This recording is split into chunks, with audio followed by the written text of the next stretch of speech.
High friends Rinku cook house चैनेले आरो एकटी नतून भिडियोते तुम्हादेर सकलके स्वागत जानाई। तो बंधुरा आमार आजकेर रेसिपि भापा डिमेर कुप्ताकारी। तार जोन्नो आमी 5टा डिम फाटिए एकसंगे एकटा बाटिते निये निচ্ছি। तो देखो एके एके सबगुली डिम आमी फाटिए निये निलाम। नेওয়ার पर डिमेर मध्य एबार परिमाण मतो लवण हलुद दिए देखो एकटा घुटनी साहाज्ये आमी भालो करे ডিমগুলি ফাটিয়ে নেব। তো তোমরা চাইলে হ্যান্ড ব্লেন্ডারের সাহায্য করতে পারো, যেহেতু আমার কাছে নেই হ্যান্ড ব্লেন্ডার আমি ঘুটনির সাহায্যে করলাম। আর একটা টিফিন বক্স নিয়ে নিলাম। তো বক্সের মধ্যে 1 টেবিল চামচ সরিষার তেল দিয়ে আমি ভালো করে সরিষার তেলটা লাগিয়ে এবার ফাটিয়ে রাখা ডিম দিয়ে দিচ্ছি।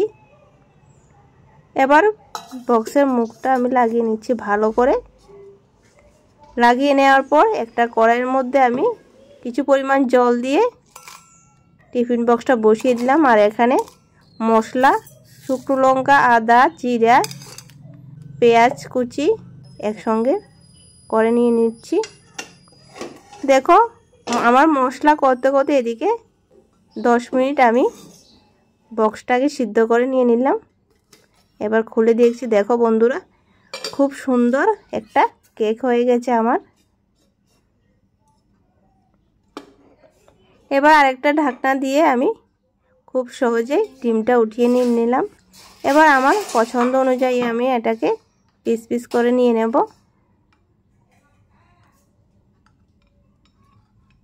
দেখো বন্ধুরা আমি পিসগুলি ছোটো করিনি আবার বেশি বড়ও করিনি। তো তোমরা তোমাদের পছন্দ অনুযায়ী পিসগুলি করে নেবে, খুবই সহজ। আর এটা খেতে খুব ভালো লাগে বন্ধুরা।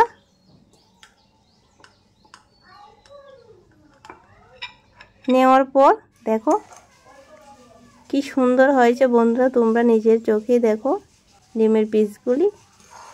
এটা অনুষ্ঠান বাড়ির মধ্যে খুব ভালো লাগে। এবার কড়াইয়ের মধ্যে তেল দিয়ে তেলটা গরম করে আমি পিস পিস করে রাখা ডিমগুলি হালকা ভেজে নেব। বেশি ভেজে নেব না বন্ধুরা, বেশি ভাজলে কি হবে ডিমগুলি শক্ত হয়ে যাবে।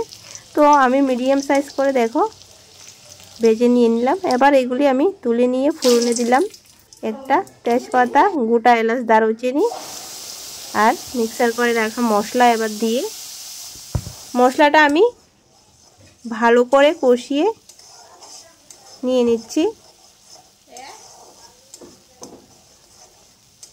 তো 3-4 মিনিট মশলাটা কষিয়ে নেওয়ার পর এবার আমি মশলার মধ্যে দিয়ে দেব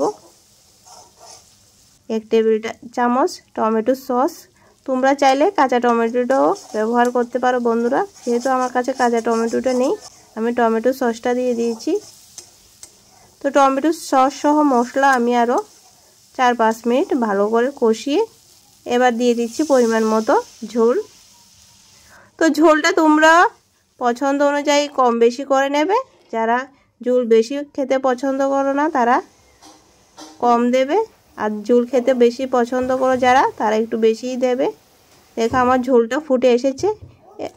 এবার দিয়ে দিচ্ছি আগে থেকে ভেজে রাখা ডিম। তো ডিমের পিসগুলি আমি দিয়ে ঝোলের মধ্যে ভালো করে মিশিয়ে এবার ডিমের মধ্যে দিয়ে দিচ্ছি ভালো সুগন্ধ আসার জন্য 4-5টা কাঁচা লঙ্কা। তো চেরা কাঁচা লঙ্কা দিয়ে আমি এবার ডিমের ঝোলটা আর 5-6 মিনিট সময় নিয়ে ভালো করে ফুটিয়ে নিয়ে নিলাম।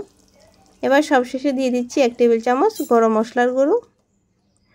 বেশ আর কিছুই লাগবে না, আমি গ্যাসটা এবার অফ করে দিলাম বন্ধুরা। তো রেডি বন্ধুরা আমার ভাপা ডিমের কোপ্তাকারি। তোমরা এটা বাড়িতে অবশ্যই ট্রাই করবে আর আমাকে কমেন্ট করে জানাবে তোমাদের কেমন লেগেছে। তো বন্ধুরা এরকম আরও নিত্য নতুন ভিডিও পেতে আমার চ্যানেলটাকে অবশ্যই সাবস্ক্রাইব করে রাখবে। টাটা।